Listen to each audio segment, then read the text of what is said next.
এই যে আজকে আমেরিকা চলছে, হলিউডের প্রাণ কেন্দ্র পুরে পুরে ছাই হচ্ছে, আলহামদুলিল্লাহ ওদের পুড়ছে আর আমাদের কলেজে শান্তি হচ্ছে। ট্রাম্প বলেছিল গাজাকে একেবারে বম্বিং করে পুড়িয়ে ছাই করে দিবে। আরে গাজার বাচ্চারা আর কিচ্ছু না পারলেও বিচার তো দিয়েছে আল্লাহকে।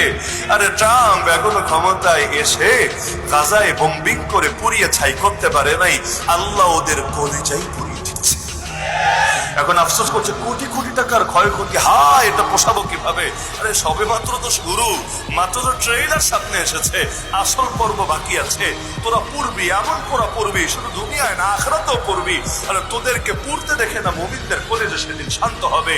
ওয়াউমা ইযি ইয়াফরাহুল মুমিনুন, আরে যখন তোরা জাহান্নামে যাবি মুমিনরা সোফায় হেলান দিয়ে আলাল আরাইকি ইয়ানজুরুন হাল সুওইবাল কুফারু মা কানু ইয়াফআলুন, সোফার মধ্যে হেলান দিয়ে দিয়ে বসে দেখবে কাফের গুলোকে ওদের কৃতকর্মের সাজা দেওয়া হয়েছে ঠিকভাবে।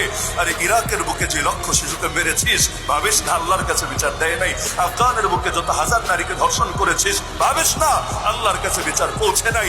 আরে তোদের শেল্টার পেয়ে পেয়ে যারা নবীরে গালি দিয়েছে, নবীর শানে বেয়াদবি করেছে, ভাবিস না এগুলোর বিচার আল্লাহ করবে না? মাত্র তো শুরু, তোদের নাম নিশানাও দুনিয়ার বুকে বাকি থাকবে না।